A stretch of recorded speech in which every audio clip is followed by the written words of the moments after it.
Hello, this is Nikisha Brown doing another case study. This one is from last week's work. Case study 11.1 in Johnson, Africa, the second Chinese continent. I had wrote my own reflection and I guess my computer timed out and I lost it, and I don't particularly want to retype again. So I'm going to just try to wing it and remember what I can remember and the page numbers that I quoted. So as far as my reflection on what's going on with Africa and, Africa in terms of the Chinese people. So I want to start by saying that I had no idea any of this was going on in Africa, this globalization, until I just read this chapter. I also want to admit that when in the last few weeks, the conflict they've been showing in Africa at that time, I didn't know it was Africa. I didn't know where it was at. I just know it was conflict between Chinese people and Africans.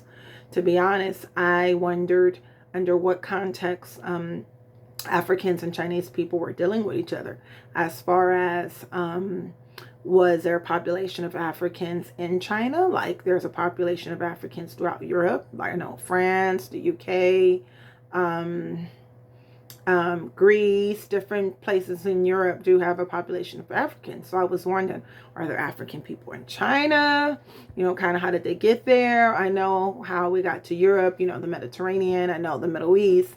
And so I have to start and say my own ignorance. And I did not put much effort and time into researching what was going on. I've been so drained with the coronavirus stuff since basically January. Right after I buried my mom in January, I started dealing with awareness of the coronavirus. Being sick, my son being sick in February, not knowing what was wrong with him, not ever been able to get him tested. It might be mono. He was in San Jose. Santa Clara is kind of the forefront of where it just hit the United States, specifically California. So needless to say, I kind of been distracted, obsessed, engulfed, and some other adjectives I'm not even aware about with the corona. And in the past 2 weeks, I've been trying to just debrief and back away. With that being said, I was aware of some discrimination against Chinese people just from the start of the whole pandemic, just for the fact of humans and Americans feeling like, hey, it's their fault or we're going to get it from them. Just ignorance, violence, singling people out, singling out children and youth, elders. And I don't condone ignorance. I don't condone hate. I try to be respectful at all times to everyone I deal with. When I do stay in San Francisco and I take a commuter bus, it's the bus I take. It comes from a predominantly black neighborhood and it goes to Chinatown. Gets on the freeway, goes to Chinatown, mostly Chinese people on that bus. When I started getting really nervous about the coronavirus, I kind of was afraid for my safety just being out in public, period. Not on the bus with Chinese people, but just on the bus, period. And I remember I started wearing gloves because I seen someone digging their nose and like rub it on one of the handles on the bus. But after about 3 days of wearing gloves, I kind of thought about how that looked, the perception. Does it look like I'm afraid of them or feeling like, oh, these Chinese people have germs or something? So I stopped wearing the gloves, but I also stopped catching the bus. So I wasn't aware of all this conflict. And then I remember sometime in February, there was an incident in San Francisco in the Bayview district in which an elderly Chinese man was attacked by some African Americans, a group of African Americans. The Chinese man had been going through garbage cans, and I'm assuming to collect recyclables, because that's what a lot of elderly Chinese people do in San Francisco. They collect recyclables. No harm, no bad intentions, no malice. And this sparked a big controversy in San Francisco amongst the neighborhoods, amongst the community leaders, amongst the politicians. I remember Mayor London Breed kind of alluding to the fact of not knowing about the conflict or the extent of the conflict in the inner communities amongst African Americans and the Chinese people. And I wondered, was she just ignorant like me, like basically unaware, or was she being complacent? Before being mayor, she was the president of the board of supervisors in San Francisco, even though the Bayview's not her district. Apparently, the different community leaders throughout the San Francisco were saying that this has been a long problem with relations between Black and Chinese people. Again, I didn't know. I try to stay abreast on current events. I try to be aware of what's going on in the world, my town, my state, and I literally didn't know. So, and I can chalk it up to my own ignorance because I didn't look much into it. Again, I just buried my mother, and then I was worried about this crisis that I knew was going to be a crisis. If no one else in the world knew, I knew it was going to be a crisis. So when the conflict happened in the Bayview, some people were saying, it's not a racist thing. It was more about our privacy, our mail. You're going through our garbage. You're making a mess. It's more about pest control. And basically, the people were trespassing and that they had been warned.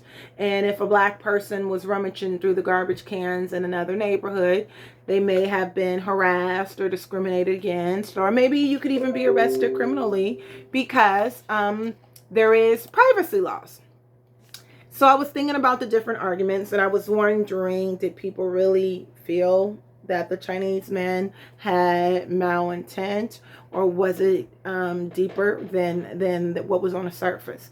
And I'm going to say I didn't investigate it myself because it wasn't my priority. I know this was in February, and I remember because my son was sick almost the whole month. I remember the Chinese New Year parade was coming up, which caused, just the timing sucked. Also with the coronavirus in China and travel and race relationships with Chinese people, it was just horrible timing. So I thought of London Breed and what I wrote earlier that's deleted in one of the quotes I mentioned about was she refusing to believe a problem exists and refusing to address a mounting problem for fear of causing immediate harm. That was on page 405 in Johnson. And the immediate harm would be making the situation worse, having to admit that there was a problem. A lot of times in the African Americans culture and history, we get accused of calling everything racism, and it's like it may not all be racist, or making everything a race relation. Mourning race reflected on and looked upon with everything we do. So was London Breed calling the pot calling the kettle black, or was she just truly not aware? Or maybe I'm not aware of the topic enough. So I kind of stayed away from that. Didn't get too much into it. I was very sad for the elderly man that he got beat up. And in certain respect, I was glad it brought attention to the problem. But when a problem is brought up and nothing's ever done, it kind of is frustrating as well. So a lot of times we tend to walk away from it to begin with. So now we go back to now and what's going on in Africa with the relationships with the Chinese people. Again, because I did not take the time to really invest in the story on what's been going on in the last 2 weeks on the conflict. I didn't know where it was at, what it was for. All I knew was that it appeared or alluded to Chinese people discriminating against Africans, kicking them out of restaurants, not wanting them to serve them after a certain time. So again, that made me think it was in China. Maybe New York, maybe Chinatown. I didn't know. And I didn't take the time to find out. I'm just going to be plainly clear. I, in the past 2 weeks, had to debrief from watching so much news 24 hours a day about the corona. I found myself in a funk, a depression, a sadness. I was almost obsessed with it. I was texting everyone I knew, every article, every story, who died, families died. I was just engulfed. There's no other way to say it. So about 2 weeks ago, I had to start taking care of me, and I started backing away from things. I didn't even know if the fighting and conflict had anything to do with the corona or if it was just a coincidence. I just didn't go there. So then we read last week's case study on Africa, the second Chinese continent. And just the title itself had me so confused. I didn't know what was going on. And then I started reading page 390 to 391 about the globalization of Africa Africa by the Chinese people, that they're setting up factories and infrastructure and investments and all these things. And my first thought was kind of standoffish, like what's in it for them? what's in it for the Chinese people? Like, I don't even see the correlation. I've never even heard of Chinese-African relations. And so my first thought was, okay, maybe someone somewhere had a good intention to help the people, but what's in it for them? Because most people do not do anything unless there's some kind of mutual advantage or a soul advantage in which they are the only person reaping the benefits. Like, but Africa is a whole continent. It's not a country. For China to have a footprint in several parts of Africa, that's pretty deep, and that's pretty powerful. So again, I'm like wondering what really is going on, and as I read the little short brief article, it kind of concerned me because it made me think about slavery, going back to slavery, because I heard somewhere in the article it said, is it really is it globalization, or is it like just basically recolonization? And I'm kind of obsessed with colonization and territories, and who owned who, and how did a piece of land become a territory but it's not a state? Or, you know, particularly how does England have so many territories all over the world where it's something to the throne? I forgot what you call them, commonwealths or something like that. And it all stems back to colonization, you know, before the American Revolution, after the American Revolution, you know, learning how Spain, the conflict between United States and Cuba started before Castro, and Googling that and seeing that it was because of the Spanish American War. And then that's how Puerto Rico was annexed. And I had Googled that recently. Something we read a week or so ago about Alaska. And it made me, and that's where I saw where Alaska became part of the United States because of one of these treaties. So anyway, I'm like fascinated by these things. And it's like with Google and Wikipedia, you know, you open one thing, it goes to something else, it goes to something else. So I'm very like disappointed in myself that I didn't know this was going on in Africa. I have a lot of African friends. A lot of the people I meet in the world are from Nigeria, but I have a really nice coworker from Liberia, and she's kind of like well-to-do, high class. And I guess Liberia was colonized by the United States. Their national language is English. Their flag almost looks like the American flag. Before I met her a year and a half ago, I had no idea. I just recently found out that a lot of nations in Africa are well-to-do. Not just the leaders well-to-do and all the people are poor, but just well-to-do. I didn't know there was a lot of rich Nigerian people. Just ignorance. Ignorance is being unaware, not knowing, not taking time to know. But the thought of recolonization made me think of slavery for several reasons. So it made me think of greed, one-sidedness, deception. It made me think of something I read years ago as a child that kind of suggests that some Africans, particularly in West Africa, were responsible kind of for the beginning of the slave trade, like they enslaved each other. I read something like that said the Europeans came to West Africa, convinced some of the tribal leaders to turn on their enemy tribes to kind of set them up. I don't remember that I know if they knew particularly that it was slavery as opposed to just capturing them, taking them away. But that kind of set it up, and that the Europeans deceived those tribe leaders because eventually a lot of them were enslaved. A lot of their people were enslaved. It made me think of one part in the book, in this chapter, that said something like taking responsibility for something, or like kind of like your actions, you have to be responsible for your actions. And this is the one time I did not write down my quotes first. I typed them as I went by. That's how I ended up typing my initial response, because I can't read my writing, and when I'm redoing these videos, come into these quotes. But let's say 365. Ethical leadership in the multinational context must take into account the potential far-ranging consequences of every choice. Shadows fall when leaders forget this fact. Well-meaning don't... Okay. So it made me think of Africa in that part, in a sense of did those leaders not think of the ramifications of turning in their enemies, letting an outside source come in? Did they not think of what's in it for them, what's in it for me? Once I let an outside entity come in and have some land or some power or some commerce, how do I get it back? Some island I was reading up last week, like, kind of got its independence because, let's say Spain, a country, didn't want it anymore and was like, hey, you can go ahead and use it. We'll put some people here. It might have been Cuba, I don't know. We'll put some people here and you can work the land, and we'll put some people there so we can get some people there. Was it the ignorance of the African leaders at that time? Was it over ambitious? Was it greed? But it was also deception from the Europeans, who did not tell them what they were going to do. And I don't even know if they knew what they were going to do in the end.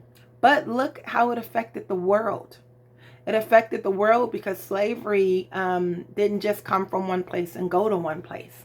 It came from several places in Africa and went to several places in the Americas, and North America, South America, the Caribbean. It was another quote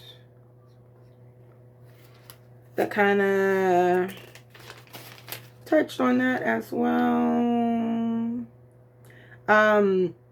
Traditional loyalties are eroding in an integrated world. In the past, national leaders were expected to meet the needs of their citizens. Now, because their actions affect the lives of residents of other nations, they must consider their duties to people they may never have met. Failure to do so produces shadow in the form of environmental damage, poverty, hunger, and the widening income gap. It's on page 367 and Johnson. And also, broken loyalties cast shadows in a global society just as they do in an individual leader. Follow relationship. Citizens in both wealthy and poor nations feel betrayed by the shattered promises of globalization. Life has not improved as they have been led to believe. So I'm going to stop there. But this was a very interesting read, actually. And it makes me compare slavery with what's going on with Africa right now with the Chinese globalization.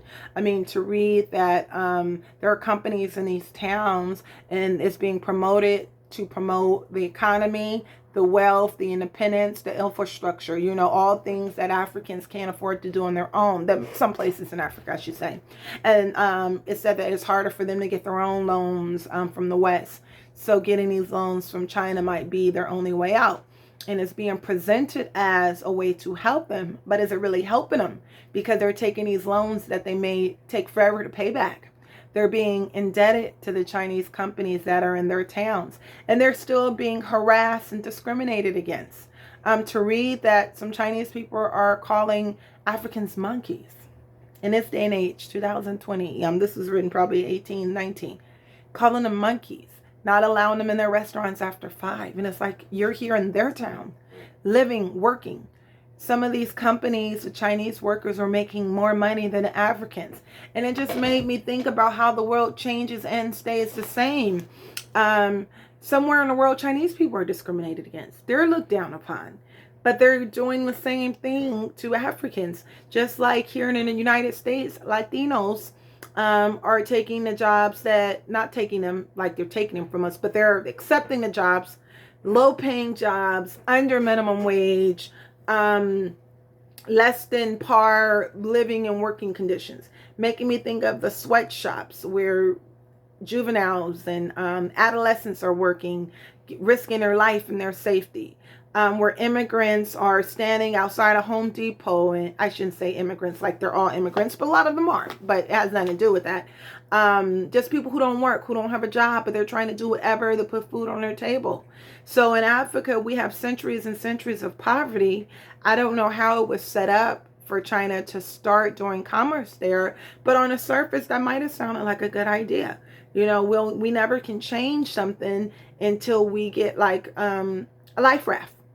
It made me think of this basketball player named Giannis Antetokounmpo. He was born in Greece, and he's one of the top 5 basketball players in the NBA right now. He was the most valuable player last year. He was born in Greece to Nigerian-born parents who lived in Greece.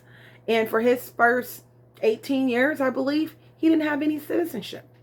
He didn't have citizenship from Africa nor Greece, because Greece didn't honor the policy of something like if you're born there, you're automatically a citizen. Yet he started playing for Greece as a teenager, bringing notoriety to their town. And this happens from a lot of minorities who are born in a country in which they don't have the same political or social standing as the people. But yet if they're an athlete or a singer or have a skill, the leaders of that town will promote them and I'm not going to say use them, but exploit them for their resource, because it's bringing them notoriety. And it might be a group of people whom, if I was an Olympian, if I wasn't a gymnast, you'd spit on me. You wouldn't give me the time of the day.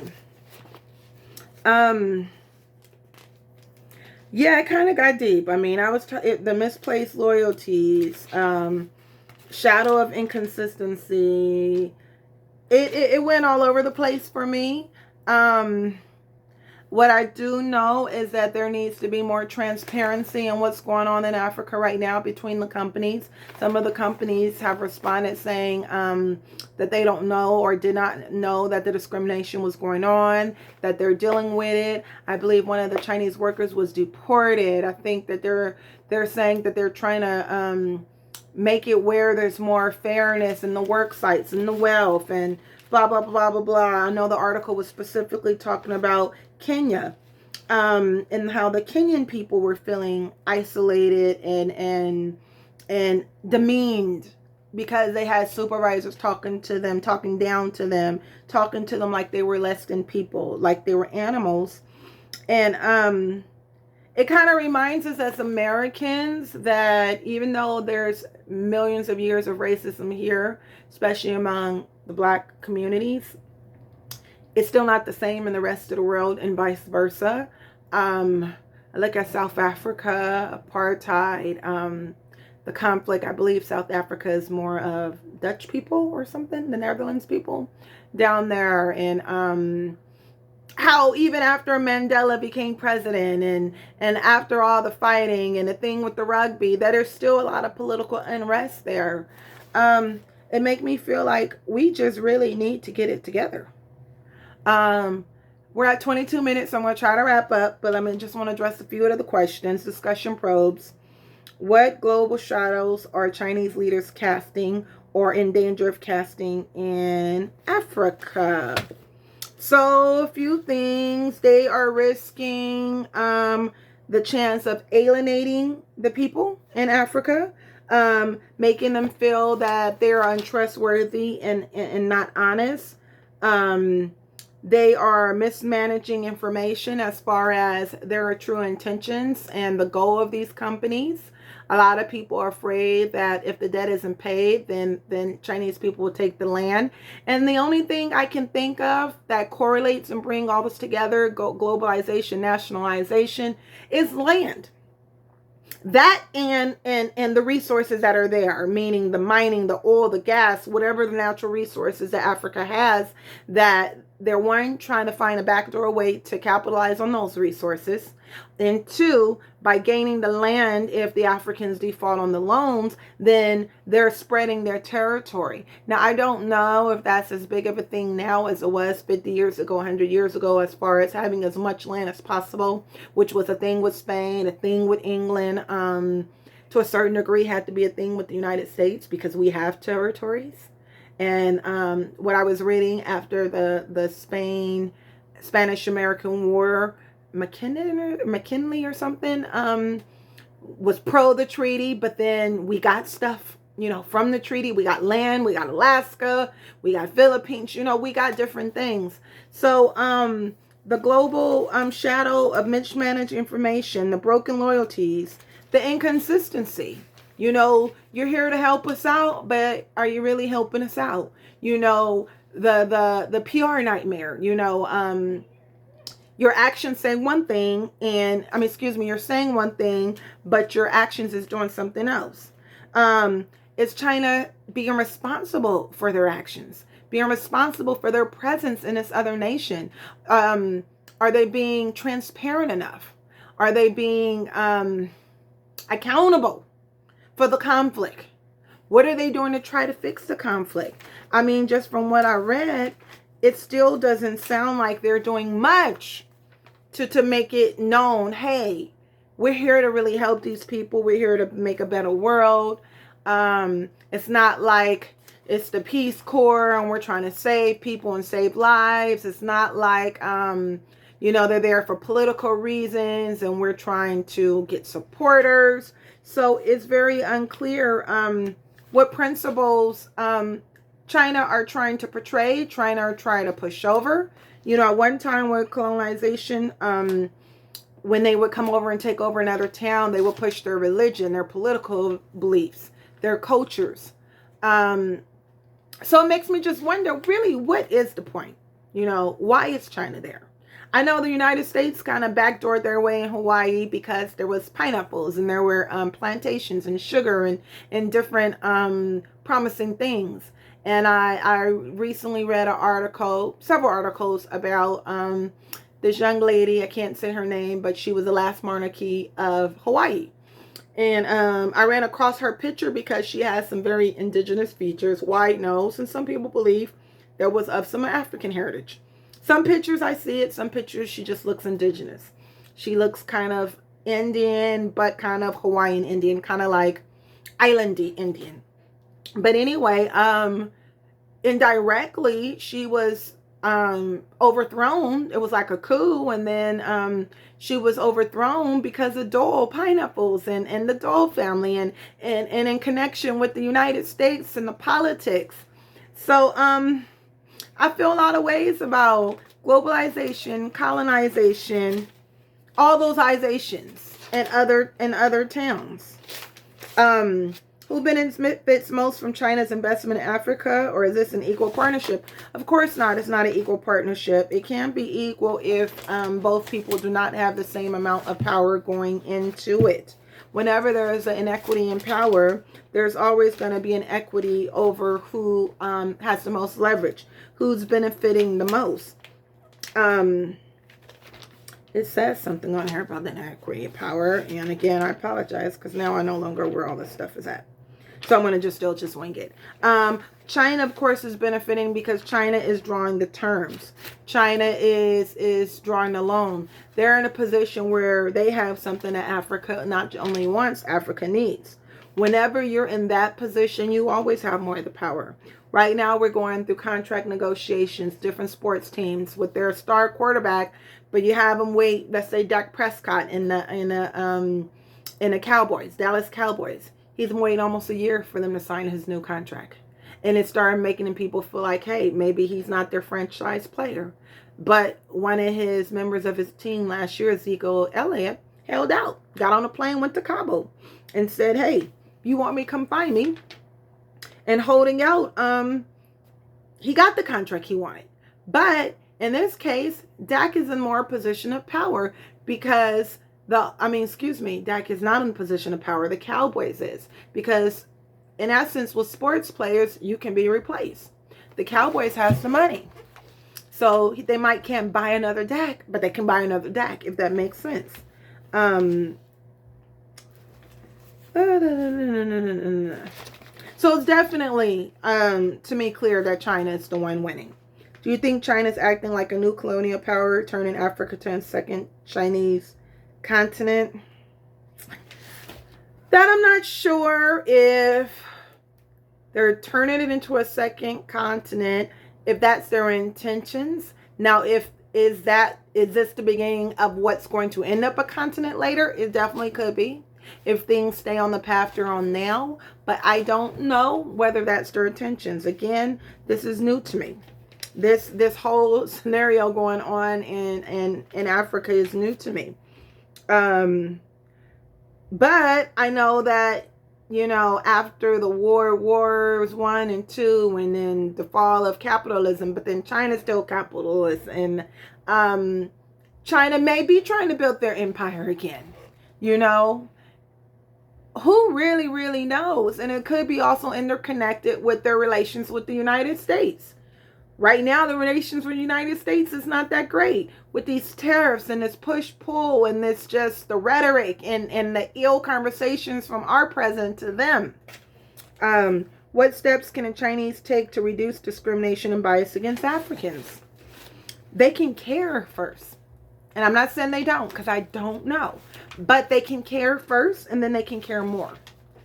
They could have more people, more boots on the ground who are not just supervisors and plant owners and executives, but they could have liaison between these people. They should have did that to begin with.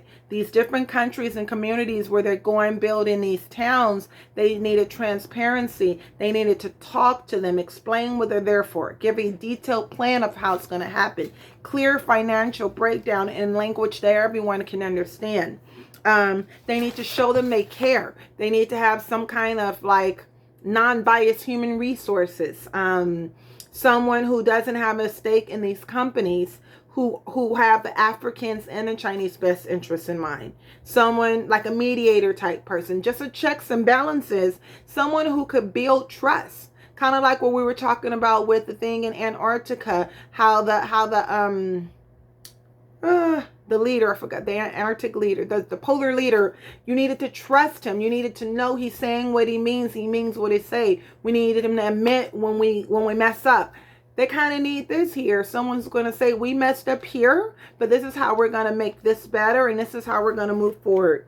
Says Chinese leaders, for their part, deny that they are out to subjugate Africa. China will not follow the beaten track of colonialism in other countries or allow re-emergence of colonialism in Africa. China's Kenyan ambassador declared there is no death threat in Africa.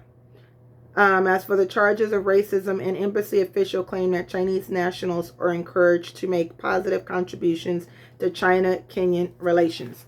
Well, how are they encouraged? Is there a kickback somewhere? Is there a promise of a kickback? I think China just needs to do more. Coming out and speaking on it is a step, but don't just speak on it in terms of after the fact, after the conflict. Be proactive. Be what is the word? Yeah, proactive, for lack of a better word. Have